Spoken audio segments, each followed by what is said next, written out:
Hi, everyone. Welcome to Coincidental Trendsetters. I am Lee. And I'm Sandra.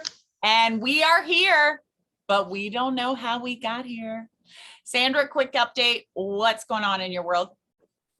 I have had rhinovirus for the last 2 weeks. Don't worry, it's just the common cold, but I think it sounds better when you say rhinovirus. Like a big animal sitting on. I might grow a horn, so just beware.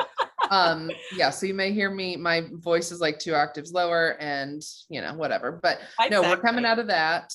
It's so weird to have a cold when it's 100 degrees outside, but other than that, just plugging away at work. I'm in the downtown office today, so it's a good day. How about you, Lee? What's going on? Downtown Dallas. We have hit month 3 in the renovation. I posted just today in my Facebook group. I have taken to, I'm not a yoga person. Those who know me, I cannot just calm this. That doesn't happen very well. So I've taken to body combat. There's a lot of kicking, punching. It's getting out. Combat's always a good thing. Yeah. I love it.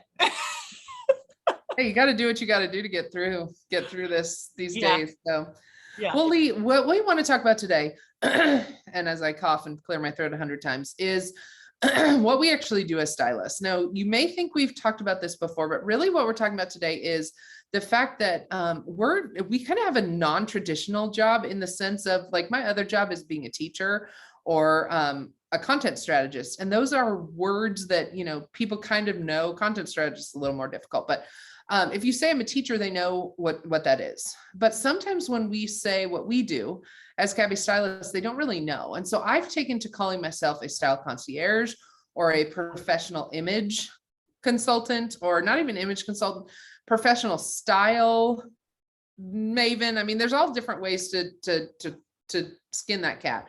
But we just wanted to talk today about what we actually do. Lee, do you have a name for, like, I call myself a style concierge. That's really what I do. Do you have a name for what you call yourself?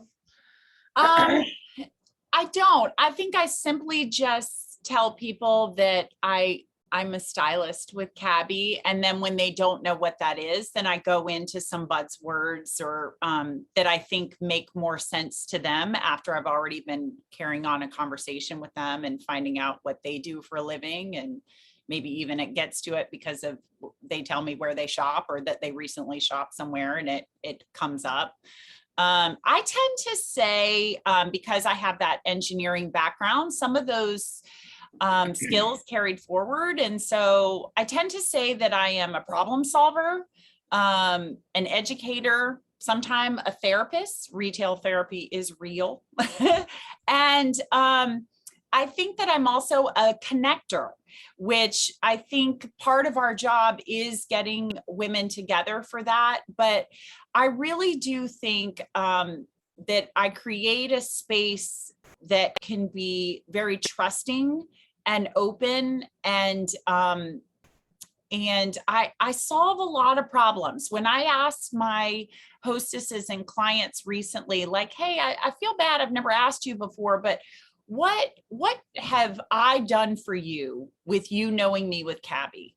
That maybe what was before and what was now that is different in your life. And that seemed to come up a lot, that they trust me for the suggestions that I make, that I'm never going to let them walk away in something that doesn't look good on them or doesn't make them feel confident and comfortable. And in their lives, with their busy lives, that solves a real problem for them, that they know that they can walk away with something that's very trusting.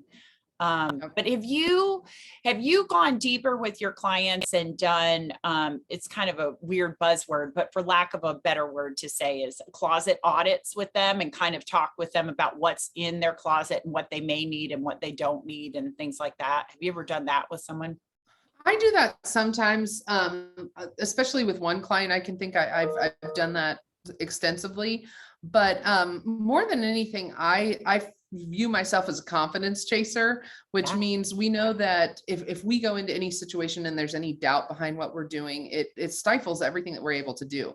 And so a lot of people think that we just as stylists sell clothes, and I really think it's deeper than that. I think Absolutely. It is we use clothes as a vehicle to be able to help people identify what they really want to do and how they want to show up in different situations. And so that's really, I love the conversation around entrepreneurial ventures and hearing what different people do. Because I was thinking about my son, who's 8, and I was thinking about when I was in college, there were certain paths that you went down and you got to choose, I'm going to be a doctor, I'm going to be a lawyer, I'm going to be a teacher, whatever.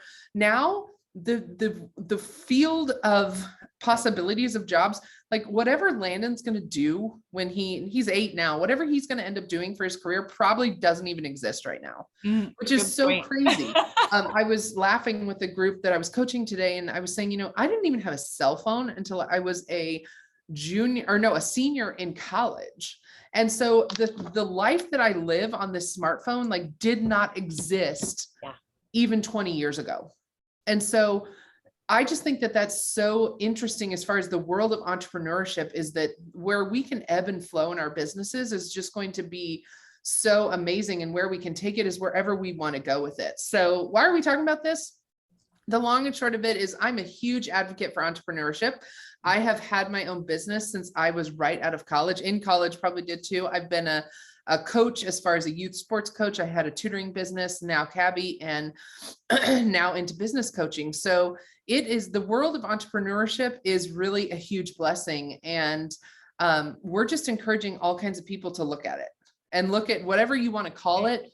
But the job market and the traditional versus non-traditional market is changing every day with COVID. And so we are sitting on a really great opportunity to build women up, help them to identify who they want to be and how they want to show up in every situation. And that's a huge gift. Yeah, I think that you and I have talked about this before, that Cabby Stylist comes from all different backgrounds, all different skill sets. You do this aside from a full-time job. This has now become my full-time job. When I started, it was very part-time with my small children because that's all I could do. But like, you bring in probably more education into you being a stylist than you realize, because that's your background. That's what you focus on, kind of leading women and helping guide them through their process of what they're picking. For me, I have always been the problem solver type. So when a woman walks in and she doesn't know what to do, where to start, she feels overwhelmed, I'm immediately gonna get to her level and find out how I can best help her and make her feel confident, like you were talking about. I think that it's really important that all of you watching this know that being an entrepreneur like we are, it comes at it with whatever skill set you have. You can really make this career, this business your own. And it's very important that you do make it your own. And luckily, Cabby has fostered that for now 9 years for both me and Sandra, about how we have grown our business, worked with our clients, really become in a leadership role in this company in a lot of ways. And I think that goes to the freedoms that we get, but also the tremendous training and support that is available as well. And really, they encourage us to not be this cookie cutter stylist necessarily, but to use those gifts that we have. And we've talked about, Sandra and I did not come from this retail background, this fashionista background when we started this, but we knew that we were smart, that we were savvy, that we were go-getters, that we were adaptable, and that we liked working with and serving women. And that just made it very possible for us. Yeah. Yeah. Well, we know that you may have happened upon this conversation that we're having today, by coincidence, but we know it was no accident. And we are really passionate about, sharing what we love about the business. And no matter what you call it, stylist, concierge, whatever, we love serving you. And it is a blessing that we get to do that. So one little plug before we leave is on Friday. Is it Friday, Thursday, whatever day it is? Friday, the orders go in. Yeah. 2 more days and the orders for new releases go in. So Lee's wearing one of the new releases. There are some beautiful pieces. So check out our pages. If you're watching this, you may be on our page already, but check out our pages and get your orders in as soon as you can, because these will go quickly. So Yeah. if you are interested in the business, give us a holler because we'd love to talk to you more about it and the blessing that it can be, because we know the blessing it's been to us. So Yeah. thanks so much for stopping by. We'll see you next week. Bye, everybody. Bye.